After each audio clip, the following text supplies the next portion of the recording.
جی السلام علیکم، میں ہوں اویس سلیم اور میرے ساتھ ہیں مرتضی سولنگی صاحب۔ مرتضی صاحب، آپ کا بہت شکریہ کہ آپ نے آج وقت نکالا، لیکن آج ایک ایسی ڈیولپمنٹ ہوئی ہے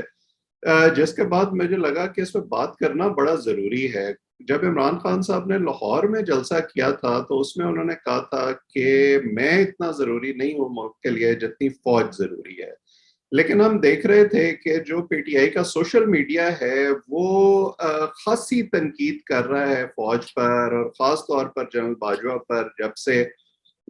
یہ معاملہ ہوا ہے عدم اعتماد والا۔ لیکن عمران خان صاحب نے خود کچھ نہیں کہا تھا، لیکن آج جو ایبٹ آباد میں انہوں نے بات کی ہے،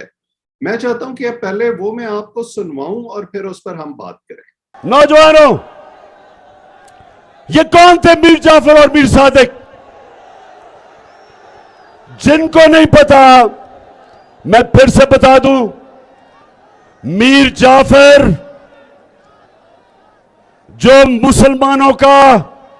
مغلوں کا گورنر سراج الدولہ تھا، اس کا سپہ سالار تھا، کمانڈر ان چیف تھا، اس نے انگریزوں کے ساتھ مل کے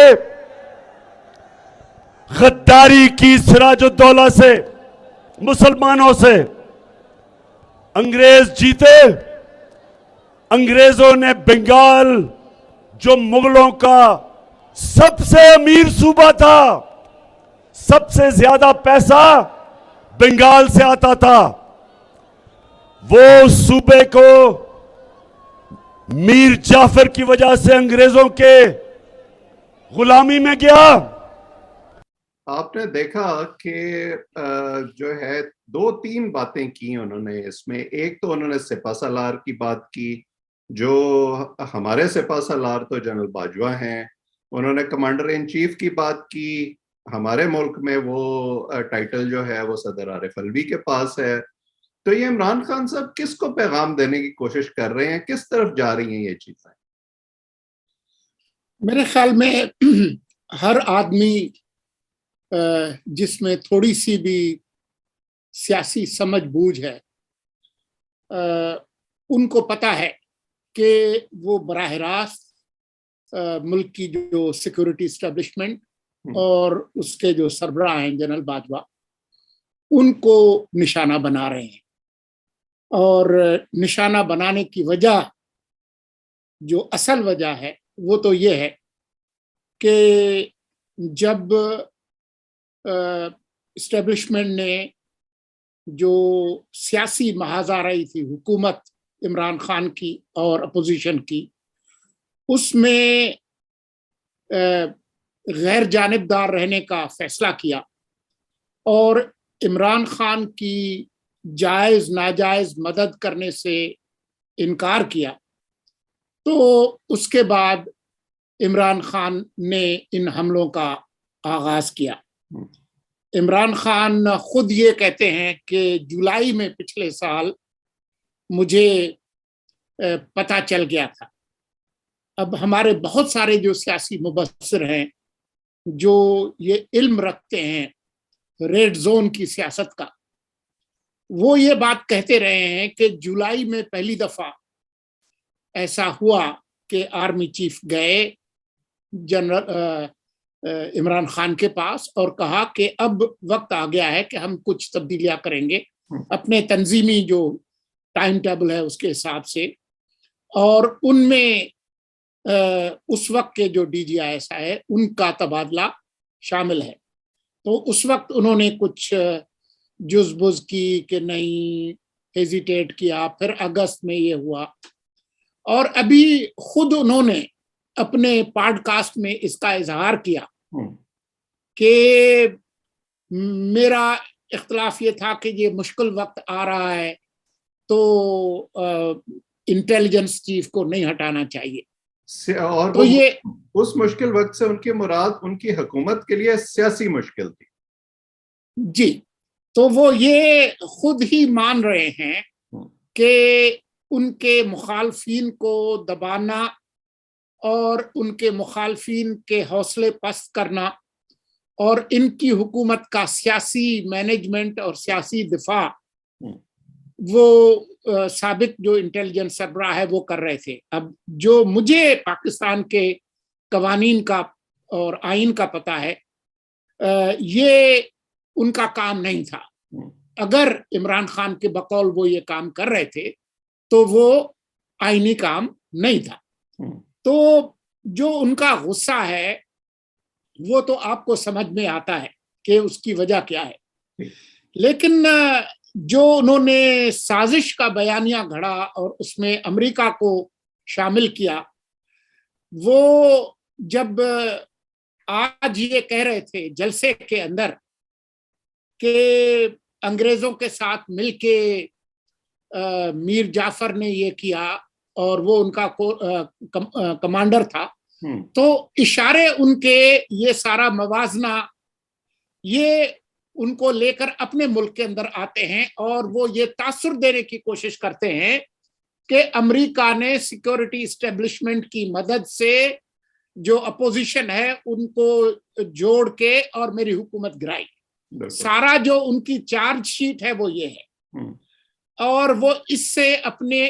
بیس کو انرجائز کر رہے ہیں. تقریباً اسی طرح کی بات، اس سے زیادہ سخت بات ان کے اور لیڈرز اور جو ان کے سوشل میڈیا کے جو گرو گھنٹال ہیں وہ کر رہے ہیں. پچھلے دنوں شیرین مزاری نے تقریباً اسی طرح کی بات کی. وہ جو CNN کا پچھلے سال کا جو آرٹیکل تھا اس کو لے کے کہ جی وہ بات چیت چل رہی ہے اور وغیرہ وغیرہ، تو وہ کس سے بات چیت ہو رہی تھی؟ وہ یہ تاثر دینا چاہتی ہے کہ عمران خان تو اڈے نہیں دینا چاہتے تھے لیکن سیکورٹی اسٹیبلشمنٹ دینا چاہتی تھی اور وہ ان کے ساتھ بات چیت میں مصروف تھی. تو یہ سارا جو بیانیہ گھڑا گیا ہے اس کا مقصد سیکورٹی اسٹیبلشمنٹ پہ دباؤ ڈالنا، ان کے اندر تقسیم پیدا کرنا، اور اس کے نتیجے میں یہ جو اگلے چند دنوں میں کرنے جا رہے ہیں، ایک ملک کے اندر کوئی خانہ جنگی، کوئی انتشار، کوئی خون خرابہ، جس کو بنیاد بنا کر ان کی خواہش ہے کہ سیکورٹی اسٹیبلشمنٹ مداخلت کرے. اور جو ایک پہلی بار بڑے عرصے کے بعد پاکستان کی جو پارلیمانی تاریخ میں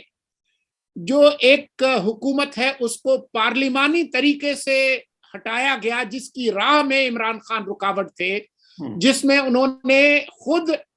صدر عارف علوی، اسپیکر اسد قیصر اور ڈپٹی اسپیکر قاسم سوری نے آئین چکنی کی، اس پر پردہ ڈالا جا سکے. یہ ہے پوری ان کی گیم پلان. اور میرا نہیں خیال ہے کہ آج کا جو پریس ریلیز ہے ISPR کا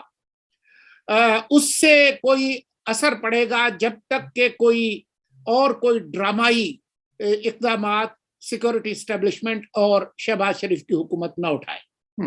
تو آپ نے کہا کہ وہ دباؤ بڑھانے کی کوشش کر رہے ہیں اور اینڈ پہ آپ نے یہ کہا کہ اس سے کوئی خاص فرق نہیں پڑے گا. میری اپنی ریڈنگ بھی یہی ہے کہ اگر عمران خان صاحب کو یہ 9-10 اپریل سے جو کوششیں یہ کر رہے ہیں، ان کو یہ اندازہ ہوتا کہ اس سے کوئی فرق پڑ رہا ہے، جو یہ خبریں چھوڑ رہے ہیں مارکیٹ میں کہ جی وہ بڑی ڈویژن ہو گئی ہے، بڑا وہ غلطی کو سدھارنے کی کوشش کر رہی ہے اسٹیبلشمنٹ وغیرہ وغیرہ، کوئی ان کو اندازہ ہوتا کہ واقعی چیزیں اس طرف جا رہی ہیں، تو اتنی بے چینی ہمیں ان تقریروں میں اور اتنی آنچ بڑھتی ہوئی نظر نہ آتی. تو پھر عمران خان صاحب آپ کے خیال میں اس سے آگے بھی جائیں گے، وہ جنرل باجوہ کا باقاعدہ نام بھی لیں گے اور اس سے کوئی سیاسی مشکلات مزید نہیں بڑھیں گی ان کے لیے؟ مجھے نہیں معلوم کہ وہ نام لیں گے یا نہیں لیں گے، لیکن اگر وہ خود نام نہیں بھی لیتے تو وہ اشاروں کنایوں میں یہ بہت پہلے سے یہ بات کرتے رہے ہیں. ابھی یہ معاملہ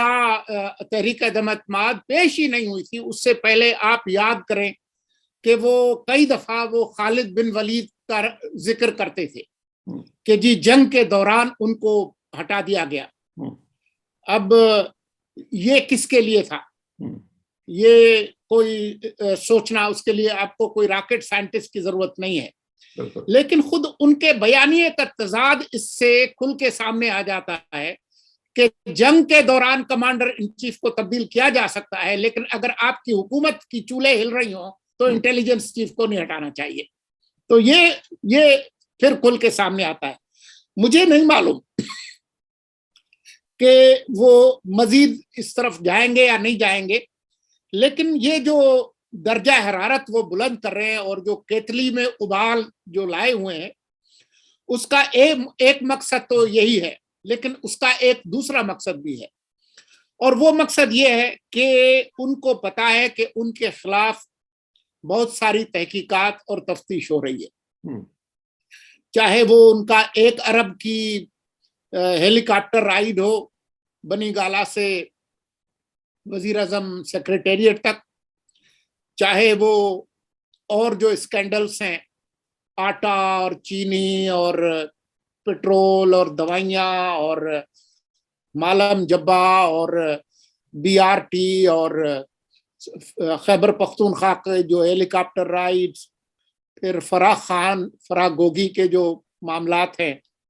پنجاب کے اندر جو تھوک کے بھاؤ سے ٹرانسفر پوسٹنگ ہو رہی تھی، کس نے کتنے پیسے لیے، کب لیے، ان کو کچھ اندازہ ہے، فارن فنڈنگ کیس بھی اس کے اندر شامل ہے۔ تو ممکنہ طور پر اس حکمت عملی کا جو ایک مقصد یہ بھی ہے کہ حکومت، سیکورٹی اسٹیبلشمنٹ، الیکشن کمیشن اور عدلیہ، ان چاروں پر بیک وقت دباؤ بڑھایا جائے تاکہ ان کے خلاف جو ممکنہ جو اقدامات ہیں اس میں وہ حاصل کیا جائے جس کی وہ 4 سال پوری مہم چلاتے رہے کہ میں NRO نہیں دوں گا۔ در حقیقت اس کمپین کا ایک مقصد یہ بھی ہے کہ میں NRO ضرور لوں گا، اور اس طرح سے۔ بالکل صحیح۔ تو ایک جو اب آگے کا منظرنامہ بن رہا ہے، آپ نے خانہ جنگی کا خطرہ ظاہر کیا،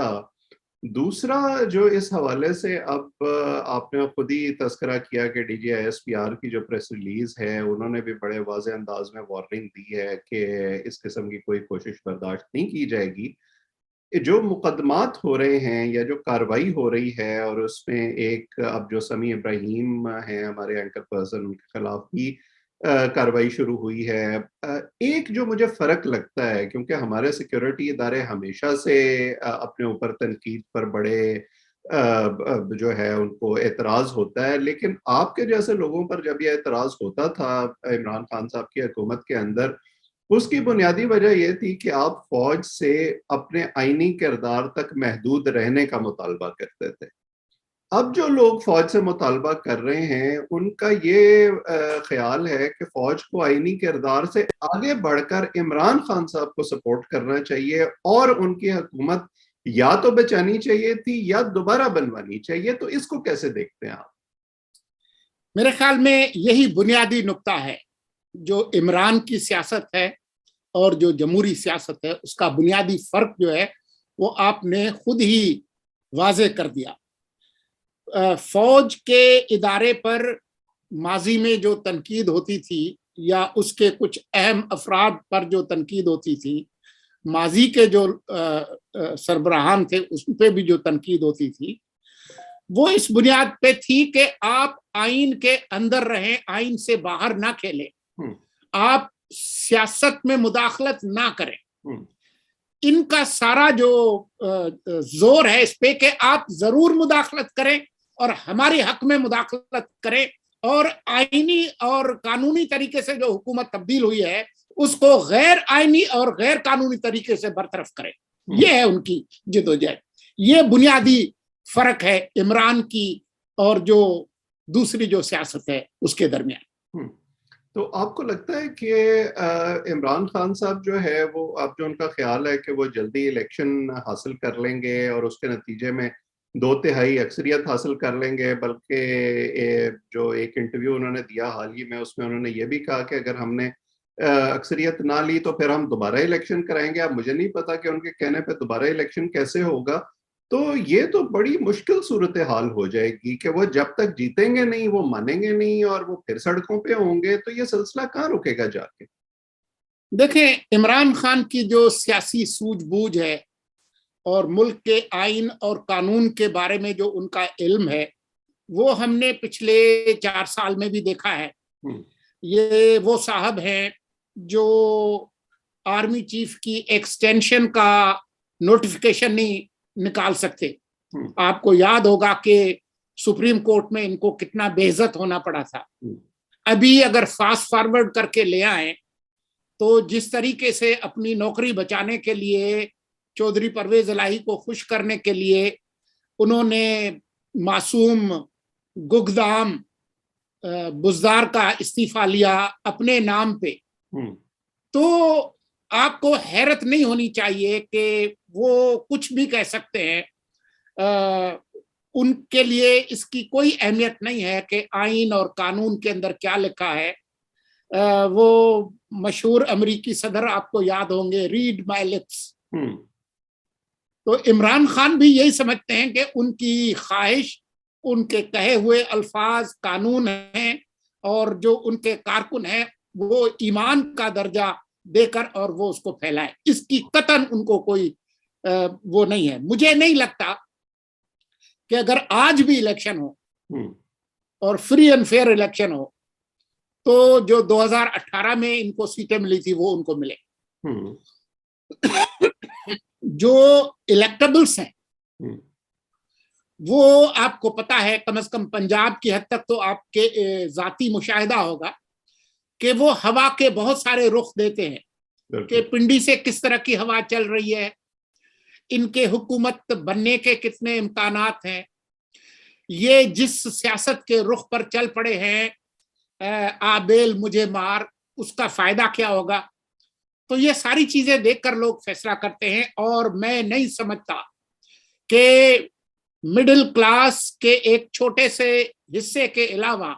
کوئی وسیع عوامی حمایت عمران خان کی پارٹی کو حاصل ہے۔ اس لیے ہمارا جو سیاست کا اور الیکشن کا جو نظام ہے، فرسٹ پاس دی پوسٹ، اس کے اندر اس کے امکانات بالکل نہیں ہے کہ وہ سنگل لارجسٹ پارٹی کے طور پر بھی وہ ابھر سکے۔ سادہ اکثریت حاصل کرنا اور 2/3 اکثریت حاصل کرنا وہ تو ایک ناممکن سی بات۔ بالکل، اور میرا بھی یہی اندازہ ہے کہ انہیں ان مشکلات کا اندازہ ہے، اے ٹی ایمز بھی ان کو چھوڑ چکی ہیں، اور آپ جانتے ہیں کہ ہمارے ملک میں اسٹیبلشمنٹ کا جو موڈ ہوتا ہے اس کو دیکھ کر ہوا کا رخ سیاست کا بھی متعین ہوتا ہے، لوگ بھی اس حوالے سے اپنا فیصلہ کرتے ہیں کہ کس کو ووٹ دینا ہے کس کو نہیں دینا، اور شاید انہی وجوہات کی وجہ سے عمران خان صاحب وہ خانہ جنگی کی طرف جا رہے ہیں اور سول انریسٹ کی طرف جا رہے ہیں۔ بہرحال دیکھتے ہیں کہ یہ معاملہ آگے کہاں بڑھتا ہے، اور عمران خان صاحب اس آگ کو مزید کتنا بھڑکاتے ہیں اور اس کا ان کو کیا فائدہ یا نقصان ہوتا ہے، اس پر آپ سے بات چیت کا سلسلہ جاری رکھیں گے۔ آج وقت دینے کے لیے آپ کا بہت شکریہ۔ جو لوگ ہمیں دیکھ رہے ہیں وہ ہمارے چینل کو سبسکرائب بھی کریں تاکہ یہ گفتگو آئندہ بھی آپ تک پہنچتی رہے۔ آپ سب کا بہت بہت شکریہ۔